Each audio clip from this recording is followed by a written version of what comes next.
What's up, everybody? And listen, this is gonna be a special video today because I don't know if I will have a SmackDown review or not as of this time. Probably will be uploaded, probably won't. I don't know because it's a highlight show, but it is something I actually want to talk about, something important, something actually regarding to Impact Wrestling and whatnot, which is some very big information under the past day, I should say, or under the past 24 hours. Now, I know some of this information came out last night, but here's the thing I found out today. That this morning I found about, today's information that Tessa Blanchard has been fired and stripped of the World Championship.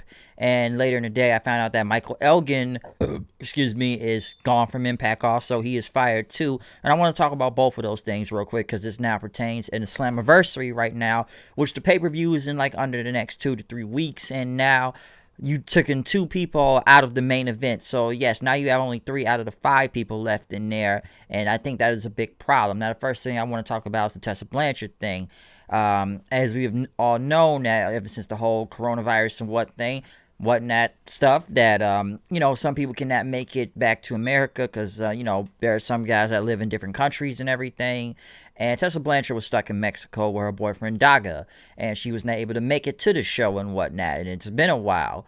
Now, the story that's been going along is that without her making it to the show and everything, people wondered, which I even wondered myself, was she even going to make it to Slammiversary? Because I was questioning this for a while. Is she actually going to make it to the pay-per-view? Because we have not really heard from her, and she is the world champion and whatnot. And the thing is this, to why she's been gone and whatnot, because this is just what I've read, that, okay, she's stuck in Mexico, right?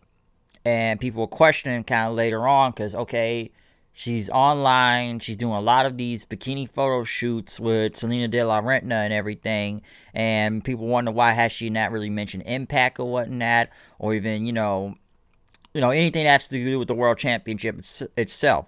Been a lot of photo shoots or whatnot. And, there was also a story that she was already somewhat back. Because here's the thing. She is a U.S. citizen, okay? With her being a U.S. citizen now, she's kind of able to make it back and forth like that or something. Because due to the quarantine and whatnot, I don't think some people, were able to get in and out of countries and whatnot, like I said before. And like I said, with her being a U.S. citizen, a lot of people thought she could make it back. But like I said before, we just been seeing her doing a lot of these photo shoots and whatnot. And then there was rumor that she was in San Diego and everything. And listen, her contract was coming up before Slammiversary. So I think her contract was going to be over already before Slammiversary even happened and whatnot. So, there was already a lot of contract disputes and a lot of red flags going on right there. Because, like I said, when fans find out, okay, she's in San Diego for the past month and that Mexico, what's going on with that? Because even somebody said this other day, if Pentagon Jr. is able to finally make it back out of Mexico and back on AEW television, how come Tessa Blanchard's not able to make it back on Impact television? And I don't know how the tapings were working all through this time with the whole corona and whatnot, but now a lot of things got to be edited out now and whatnot. Listen, my thoughts on Tessa kind of being gone from this. Listen, we know Tessa Blanchard's had attitude problems in the past and several other companies too, because with her being gone, a lot of people are already assuming she's either going to be in WWE or she's going to be in AEW. And some people think they're still not going to accept her because we know the allegations kind of back then, which it had to do with bullying and racism of different women in the business right now. AEW, I'm not really even sure. Some people believe she will make an AEW because her dad is there, Tully Blanchard. So it's obviously a shoe-in for her. That's if they want to accept her in that. WWE, I know she's had beef with some people over there like Chelsea Green and whatnot. And people have always said, is she going to go WWE? She going to go WWE or NXT or whatnot? I don't know, okay? I don't know. And then I think WWE didn't want to deal with Tessa the first time and didn't accept her because, she had a lot of attitude problems and stuff. And that's why, she ended up leaving everything and everything. So that's why I don't think they want her. A lot of people wonder where Tessa will really go because some people just don't want to fuck this girl because attitude. Listen, Tessa Blanchard's a great wrestler. Don't get me wrong, but The stuff I heard with allegations and whatnot, which like I said, goes all the way back into January, before that whole Hard to Kill pay-per-view even happened and whatnot. Now listen, I was never the biggest fan of putting the world championship on her to begin with, okay? Because it just didn't make a lot of sense. And if you don't believe me, go back and look at my Hard to Kill review. I explained a lot of this because I was very skeptical over the whole thing. And I know that was going to be the plan the entire time, but it just didn't sit right with me. Because listen, there's some people I know that will sit there and say, I'm done watching Impact. I'm not gonna watch this show. They put a world title on a woman, which doesn't make sense. Which I agree. I still watch the show because I want to watch the show. There's other things I like other than her. Okay, so I was already skeptical of putting the world title on Tessa, and I didn't really believe, okay, she's not gonna beat up all these guys on the show, which still just, it doesn't make a lot of sense. And I can understand why people did not like that decision, because I was very skeptical about it. And now going into this, months later, who is she really defended the title against that much? Because I believe at Rebellion, I think MichaelElgin would have won that belt. And now I'm going to get into him in a second, because now this is going to pertain to Slammiversary, because I've been wanting the belt off the girl, okay? Because I don't know if it was like one of them 30-day, if you don't show up, you get stripped of the title thing, because I felt like the show didn't have no world champion on there. Moose felt like a better world champion than me with that TNA title he was holding. I thought he felt like a better world champion than her. At least he had the presence and look of one, I'll say that. And Moose isn't that bad. Now, with MichaelElgin, now this is new stuff I'm reading about, because listen, he got suspended because, listen, we all know about this whole sexual allegation shit that's going on in wrestling. Because I'm thinking, like, this is the same stuff that he already beat, like, a couple years ago. That's what I thought, okay? Because I knew Elgin had got his shit sorted out and whatnot. I know they say he told management even about this and everything. And they say he was the one promoting Slammiversary a lot also. But now the allegations with him is that apparently he sent dick pics, or some other girl tried to say he sexually assaulted her. Now, the thing I'm reading about him getting fired, though, this would actually shocked me. The Elgin one, I was very surprised at. The story is that he had a fist fight in the back with Sami Callihan backstage over a match, and like the guy's already suspended, so now they just ended up firing the dude. And I know MichaelElgin put out a statement being thankful for all the, what he's done there and whatnot. Now, I'm kind of sitting, and then they say he deleted his Twitter account, too, to what I've heard. But the thing I've been kind of, with Elgin, now, reading the statement, some people believe he will be back in Impact and maybe let this, I thought they was going to let this whole, allegation shit kind of blow over until he gets it sorted out, because he told the company and everything, and I thought everything was going good. Cause like, okay, he's suspended, he'll be back by Slammiversary. That's what I kind of thought. But now I'm hearing about him fighting Callahan backstage. It's like, now that's a problem, because now that's 2 out of the 5 people you've taken out of the main event of Slammiversary now, which now only leaves 3 of them. Personally, I wanted Elgin to win the main event of Slammiversary, because now I don't even feel like a main event. I wanted them to put the title on Elgin. That's who I wanted to win all this, because who do you have left now? Eddie Edwards, which I would put the belt on anyways, because it's Eddie, but I'm kind of sick of crazy Eddie. I'd rather him go back to the American Wolf Eddie. Ace Austin, you can debate him being a main eventer either way you like. I think he's on his way up there, and I think they protected and put a lot of stock in him. He's like in that upper mid-card level. Do I think he could be ready for the main event push?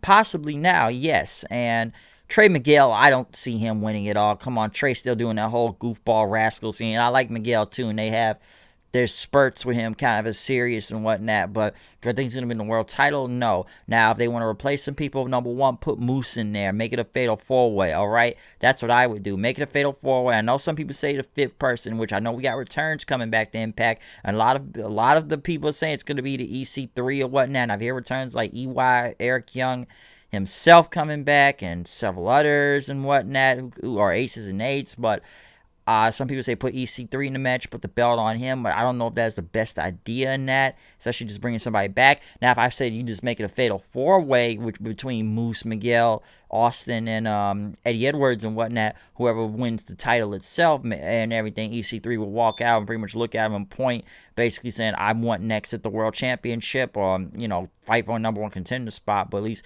hype him up or whatnot or something, because right now the main event don't even feel like the main event of where you took it out. You taking out the World champion. You took it out, probably the favorite pick out of the win the world to be the new world champion. So yeah, and I'm sure it's gonna be a lot of rewriting now in Impact, especially leading up in the Slammiversary, and they got to change a whole bunch of shit in the next 2-3 weeks now because of this stuff. Okay, and some people have said this, and I've noticed this too, that Impact has had a problem with putting the world champion on several people ever since this has kind of began, because some have said that they keep putting world title on guys that either to keep them there when their contracts are leaving, and that put on to the homegrown or maybe talent they have that are loyal to the company and would stay locked down at least or something, because I looked at this as a history thing, because let's see who's been the world champion since this whole Impact title began. Not the TNA world title, but the Impact world championship. Let's see, we had Alberto El Patron as the champion. What happened? Got fired. Eli Drake, who was the champion, which they say was fired a year and a half later. Just got off of someone on Twitter I'm reading. Who else? Pentagon Jr., which I think he could have done better. He ended up going to AEW, and they kind of put him back in that tag division Impact, which was still good, too. Austin Aries was the champion. I enjoyed his reign. But then what happens? Bound for Glory comes. The guy's pissed off. You know, no sales to finish at Bound for Glory. Ends up leaving the company, which I'm kind of 50-50 on that whole Austin Aries thing, what he did at Bound for Glory. Johnny Impact was good, but then he ended up going to WWE. Well, back to WWE, I should say. Brian Cage, yeah, I like Brian Cage champion, but he was hurt throughout majority of his run. He was hurt. And he ended up going to AEW anyway, so he was gone. Sami Callihan, which, you know, he felt like a transitional champion, which I've been said they should have put the belt on Sami Callihan, and maybe at Bound for Glory when I was there too, but they basically almost set him up almost like a transitional placeholder champion for Tessa, which didn't really do nothing, because now she ended up getting fired as a champion. I don't think she's even put out a statement of her getting fired and everything, so I don't know, because a lot of people say she just played the company, but then again, the company could have played themselves of putting too much trust in her into this push, because now you don't even show back up for the main event of Slammiversary. I said they should have been stripped the belt off of her, and you at least like, okay, maybe they could at least come up with a story where she at least gets some type of payback, saying, hey, I never lost the world title. They had to take the belt off of me, but I don't know everything that went on behind this or behind the firing or whatnot, but those are mostly the reasons why, as everyone said, why she was fired, of not even trying, not even showing up, or even trying to promote the company in either way. Because right now, Impact really needs some type of main event stars or something right now. And like I said, they need to either get these returns in, and you're going to have to start really building these guys up like you did, because someone says it's been like a history, like they build these guys up, and look who they've lost these guys to these different companies. Like, you've had people like LAX and Eli Drake, like new LAX and everything, Yo G's, or from Pentagon to Phoenix to Cage, Johnny Impact. Like, they've either gone to AEW or they've gone to Impact or WWE. It's a very list of names if you look over a year or two ago, and then they end up gone then. So I don't know sometimes with this, and I've enjoyed most of those guys' runs when they were in the company. I thought they were the shit, but I knew they were probably gonna go somewhere more big at the same time too. So I don't know, man. It's a really tough situation. What the fuck? And I don't know what just happened.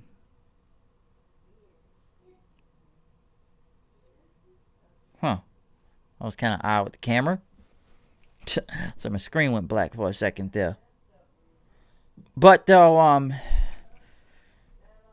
as I was, now they could put Sami Callihan also in the main event too. We could make it a fatal 5-way again if we put Callihan and Moose, because come on, I'll admit Callihan never even got his damn rematch for the world title, okay? And now he's just doing this hacker gimmick, because almost like they just took him, he felt like a transitional champion, and that's a person that people really, and this guy has been loyal to the company and whatnot, and yes, he had the world title, but the minute they just brought Tessa out that night as soon as he won the world title, it's like they didn't even give this guy a chance to celebrate and everything. So I think he should get another shot at the championship again, because he was screwed, okay? He really was, because listen, Impact has like lost how many people in the past week now? 4 people, I should say.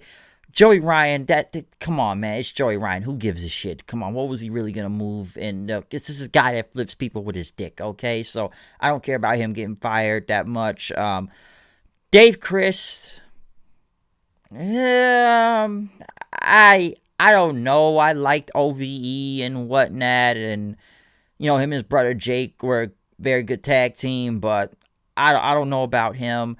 Tessa, I'm up and down at the same time, but yeah, I'd lose something from the women's division, but I'd rather put it back in the women's division and have her be the world champion. I know that. So Tessa's either way you want to take it, because it's gonna be things that finally, hopefully, this woman gets another job, as some people are saying, because they think AEW or the WWE will not touch her. I don't know about Tessa Blanchard. Okay, I really, really don't, but given the history of all these accusations she has had, I don't think she will go to WWE or whatnot after having before that, why they don't want her. So I don't even know about AEW. Elgin was just probably like the biggest loss, maybe surprise, because Elgin's been like one of the main guys on there. He's had really great matches on this show, and I wanted him to win the world championship at Slammiversary, but now I don't know what's gonna play on that, because now everything is gonna be changed. And even if you go back and look at that phone call people were talking about, a lot of people think that Team Canada is gonna be reformed or something, because okay, you got Elgin the North and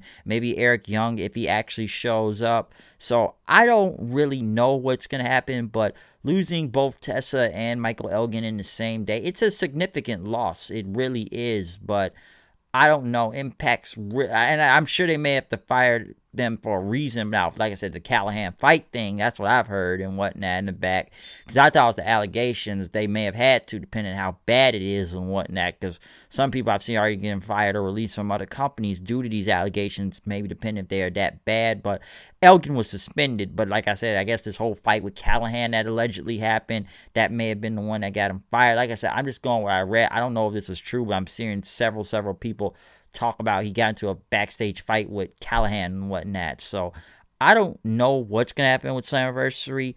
They only got like a couple weeks. I hope they bring in somebody big so they gotta build some buzz again, because you lost a lot of big things in this whole main event, in this Fatal 5-Way and whatnot. There's even people say they might as well have Jordan Grace and Deonna Purrazzo main event, because that looks like a better feud and match that's been going, given the Deonna Purrazzo videos. I'm sure some people say, why is she getting a title shot when she just got there? But I will say they really booked her well so far and introduced her really well. I can say that about Deonna Purrazzo and whatnot. So I don't know what's going to happen with the World Championship. I don't know if anybody else is getting accused in this company or any other wrestling company right now, if they have some type of accusation against them, okay? Or whatever they're doing, because I know it's a lot of those right now. But I don't really know what to expect next. But I was very surprised when I heard, like I said, when I heard Elgin was released, though. Like, the Tessa, I feel like this was brewing. This was brewing in a way, just given the stuff I've seen online and whatnot. So I don't know what is going to happen. Like I said before, it's anniversary, but I guess we'll wait and see what Impact does have planned and whatnot. So I don't know, but all I'm going to say is we will find out, and we will see what happens with this whole world title thing. Hopefully no one else is released before the pay-per-view itself, but yeah, because this is just a significant loss to the main event, and now it just kind of ruins a lot of things. So hopefully they can come up with something to get through this whole main event thing with the world title and whatnot in the main event Slammiversary. I don't know, though, but other than that, we'll see what happens. Peace out. Comment, subscribe. Tell me what you think about this video in general. Follow me on Twitter at Hood890. It's me, MichaelElgin, coming here with you intact. We got a little bit of quick news of Impact. So I'm out here. I'll see you guys later. Peace out.